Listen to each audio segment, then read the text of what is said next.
Assalamualaikum warahmatullahi wabarakatuh. Apa kabar anak-anak? Ketemu lagi dengan Bu Dadi. Kita akan belajar kimia. Hari ini yang akan kita bahas adalah mengenai termokimia. Ini adalah materi untuk kelas 11 MIPA. Nah, sekarang apa yang dimaksud dengan termokimia? Termokimia adalah salah satu cabang ilmu kimia yang mempelajari hubungan antara betul, energi panas dengan reaksi kimia. Karena ada termo itu pasti ingat kata-kata yang menggunakan termos, seperti misalkan termometer, termos gitu ya, yang pasti hubungannya sama energi panas atau energi kalor. Nah, ada kimia pasti hubungannya sama reaksi kimia. Nah, sekarang untuk yang kita bahas di sini kita akan fokuskan pada dua macam reaksi yang berhubungan dengan termokimia atau yang berhubungan dengan energi kalor atau energi panas. Itu adalah reaksi endoterm dan reaksi eksoterm. Apa yang dimaksud dengan reaksi endoterm? Reaksi endoterm adalah reaksi yang membutuhkan panas. Betul, reaksi yang membutuhkan panas. Nanti bisa menggunakan kata menyerap boleh, menerima boleh ya. Nah, dan sebagainya. Yang pasti dia membutuhkan panas atau kalor. Nah, berarti eksoterm dia adalah reaksi yang melepaskan panas atau kalor. Nah, sekarang perbedaannya apa lagi? Untuk endoterm, karena di sini membutuhkan panas, berarti terjadi perpindahan panas atau kalor dari mana? Iya, berarti terjadi perpindahan kalor atau panas dari, kalau butuh berarti dari luar ke dalam ya. Nanti istilahnya adalah dari lingkungan ke sistem. Nah, sedangkan berarti untuk eksoterm, karena itu melepas berarti kan dari dalam keluar ya. Berarti terjadi perpindahan kalor atau panas dari sistem ke lingkungan. Nah, sekarang apa lagi perbedaan lagi? Untuk endoterm biasanya cirinya kalau reaksi kimia itu kan ada reaksi yang dapat menyebabkan kenaikan panas atau kalor, atau ada yang mengalami penurunan panas. Jadi kalau endoterm itu mengalami penurunan, dia cirinya penurunan panas, penurunan suhu gitu ya. Nah, sekarang kalau yang ini berarti terjadi kenaikan suhu. Nah, tapi tidak selalu untuk yang endoterm dia suhunya turun pasti endoterm, belum tentu juga. Kalau reaksi kimia ini membutuhkan kalor atau panas berarti bisa dibilang bahwa dia mengalami endoterm. Tapi kalau ini mengalami kenaikan suhu, suhunya naik, pasti ini disebut sebagai eksoterm. Nah, sekarang apa lagi di sini perbedaannya? Ya, karena nanti kita di sini menggunakan besaran panas ya, perubahan panas itu kita menggunakan besaran delta H, perubahan entalpi. Jadi untuk endoterm cirinya adalah delta H-nya itu positif harganya. Jadi nanti untuk reaksi kimia pasti bedanya ada harga delta H di bagian belakang sebagai keterangannya yang membutuhkan atau malah melepaskan panas. Sedangkan untuk eksoterm delta H-nya negatif. Nah, biasanya kalau untuk diagram endoterm ini ditunjukkan karena dia membutuhkan panas, ya diagramnya pasti dia akan mengalami kenaikan. Misalkan nih, sampel A bereaksi dengan B, nah ternyata dia menghasilkan C. Nah seperti ini. Nah ternyata kalau misalkan ini menggunakan suhunya di delta H, berarti kalau mengalami kenaikan seperti ini berarti dia disebut endoterm. Sedangkan untuk eksoterm, pasti dia panahnya mengalami penurunan. Misalkan A plus B menghasilkan C. Nah, ini seperti ini, dia mengalami penurunan harga delta H-nya. Artinya di sini delta H-nya lebih dari 0, yang ini kurang dari 0 karena mengalami penurunan. Nah, kita akan bahas untuk berikutnya adalah tentang persamaan termokimia.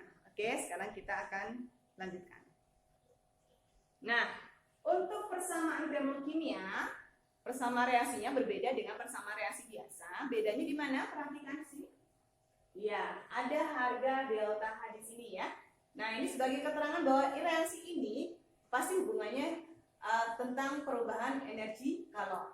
Nah, sekarang kalau misalkan seperti ini, bagaimana cara membacanya? Nah, kalau jenis reaksinya seperti ini, di sebelah kiri atau reaktan satu zat, kemudian di sebelah kanan atau produknya adalah unsur yang sederhana, berarti ini adalah namanya reaksi penguraian. Nah, reaksi penguraiannya di sini adalah amonia atau NH3. Jadi cara membacanya adalah pada penguraian 1 mol NH3 atau amonia, ternyata plus berarti membutuhkan kalor sebesar 586,5 kilojoule. Karena ini tentang energi panas atau kalor, satuannya pasti satuan energi kalor atau energi. Satuannya bisa joule atau kalori. Nah, di sini menggunakan kilojoule. Nah, jadi ini seperti ini cara membacanya. Nah, sekarang untuk jenis perubahan entalpi, biasanya yang dibahas Ibu adalah tentang 4 reaksi utama yang sering dibahas di dalam termokimia. Itu ada pembentukan, penguraian, pembakaran, dan netralisasi. Ini tergantung pada jenis reaksinya. Jadi, misalkan nih, perubahan entalpi pembentukan, berarti kita fokusnya adalah pada reaksi pembentukan. Misalkan ya, Ibu kasih contoh. Pembentukan itu berarti pada pembentukan NaCl misalkan. NaCl pasti dibentuk posisinya di sebelah kanan. Seperti ini ya. Nah, dia dibentuk dari mana? Nah, dari unsur sederhana. Na, berarti unsurnya Na. Kemudian kalau Cl, unsur sederhananya dalam bentuk diatomik. Seperti ini. Nah, di sini kita buat ini 1 mol karena dibentuk ingin 1 mol. Na-nya kalau jumlahnya sudah 1, kemudian Cl-nya ternyata belum sama, berarti kali setengah. Misalkan di sini diketahui delta H-nya misalkan plus misalkan A kilojoule. Nah, seperti ini. Nah, jadi ini kita bisa baca pada pembentukan 1 mol NaCl ternyata membutuhkan kalor A kilojoule. Ya, misalkan seperti ini ya. Kalau nanti memang ada angka ya diganti dengan angka. Nah, sekarang untuk perubahan entalpi penguraian, kalau penguraian ini adalah lawan dari pembentukan. Nah, berarti gimana? Berarti kita tinggal balik saja reaksinya. Misalkan pada penguraian 1 mol NaCl, nah seperti ini reaksinya tinggal dibalik aja. Berarti produknya adalah unsur sederhana, berarti sebelah kiri 1 zat. Seperti ini ya. Nah, berarti nanti tinggal delta H-nya diganti tandanya menjadi minus. Seperti ini.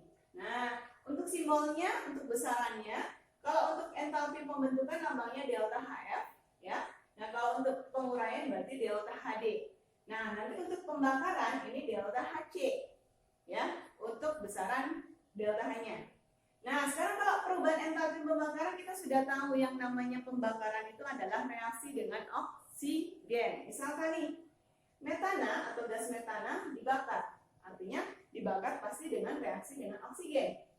Ya, ingat ya, kalau pembakarannya sempurna, karbon pasti menghasilkan karbon dioksida, sedangkan H-nya akan menghasilkan H2O. Nah, seperti ini tinggal kita setarakan ya. C-nya jumlahnya 1, ini 1 sudah sama, H-nya 4, ini 2 kalikan 2, O-nya 2 ditambah 2, berarti 4, berarti kalikan 2. Nah, udah setara ya.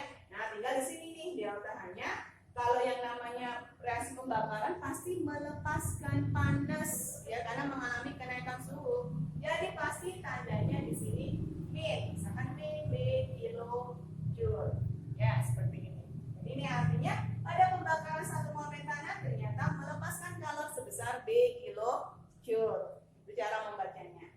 Nah, kemudian untuk perubahan entalpi netralisasi, ada kata netralisasi, pasti hubungannya adalah reaksi netralisasi antara asam dan basa menghasilkan garam dan air. Contohnya, misalkan nih asam klorida bereaksi dengan natrium hidroksida menghasilkan, ingat ya, kalau H+ dan OH- pasti menghasilkan air di sini.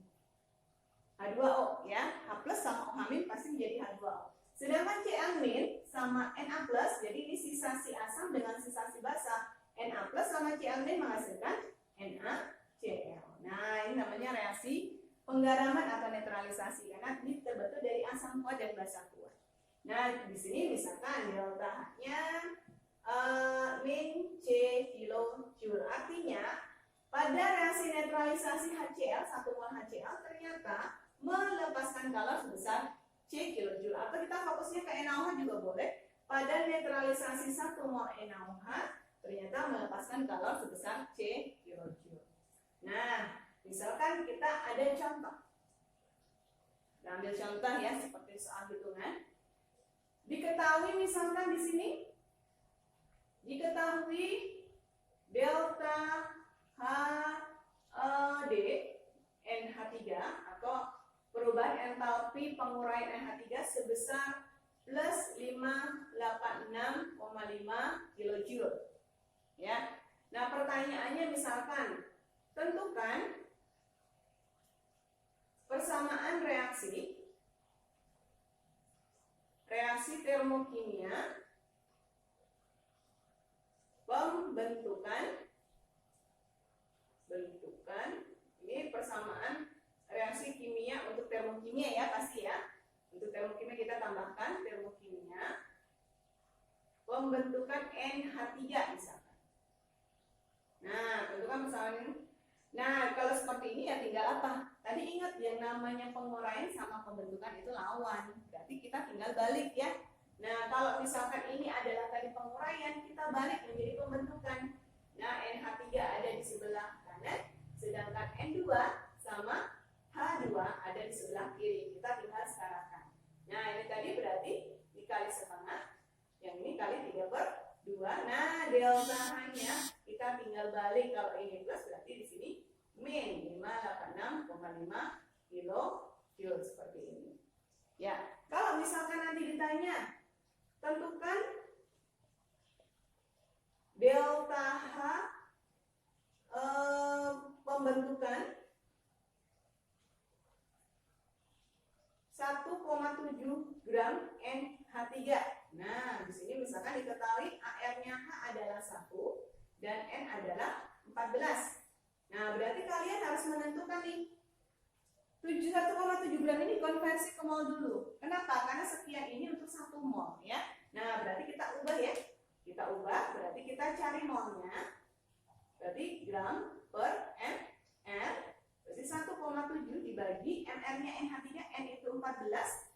Hanya ada 3 kali 1. Berarti 17. Hasilnya 0,1 mol. Nah, kalau mau menghitung delta H, ingat di sini untuk 1 mol ya. Jadi min 586,5 kilojoule per mol tadi tinggal kalian kalikan dengan 0,1 mol. Nah, kalau dikalikan berarti hasilnya tinggal ya komanya maju 1 ya. Jadi min 58,65 kilojoule. Ya, seperti ini. Ini salah satu contoh soal hitungannya. Ya, seperti ini. Nah, nanti kalian bisa pelajari lagi karena setelah ini kita akan belajar bagaimana cara menentukan delta H dengan beberapa metode atau cara. Oke, terima kasih. Semoga bermanfaat. Assalamualaikum warahmatullahi wabarakatuh.